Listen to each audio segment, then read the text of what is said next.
এই দেখতে পাচ্ছেন কাল যে পুজো গিয়েছিল প্যান্ডেল, ওটা সাগর, বিশ্ব, অবি, জয়ন্তদা, কানাই মামা, আছে আরও অনেক রাহুল, সবাই মিলে বানিয়েছে। এখন রাহুল রান্না করছে, রনিব ক্লান্ত, এত সময় ধরে আমার সাথে চেয়ারগুলো গুছাচ্ছিল।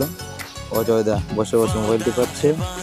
আর এই দেখতে পাচ্ছেন ঘর। আমি চলে গেলাম একটু বাথরুমে, ভাবছিলাম স্নান করবো, কিন্তু যা গরম তাই একটু পরে ভেবে নিলাম, কারণ যত গরম পড়বে শাওয়ার নিচে স্নান করতে ততই একটা মজা। আচ্ছা, তারপর একটু বেরিয়ে পড়লাম বাথরুম থেকে। রান্নার ভাবছি রান্না কি করে নেবো এখন, আর চিন্তা নেই, এখন একা একাই আমি রান্না করতে পারবো, কারণ হাতের দ্বারাই সব কিছু আছে। চলে গেলাম একটু সিঁড়ির দিকে ছাদে যাওয়ার জন্য। ও মা, দেখি এখানে অঙ্কিত শাওয়ার স্নান করে খুবই খুশি আর লগে দই পায়ন করে উঠছি। বাহ, ছাদের ভিউটাই কি সুন্দর, মধুময় আবহাওয়ার বাতাস।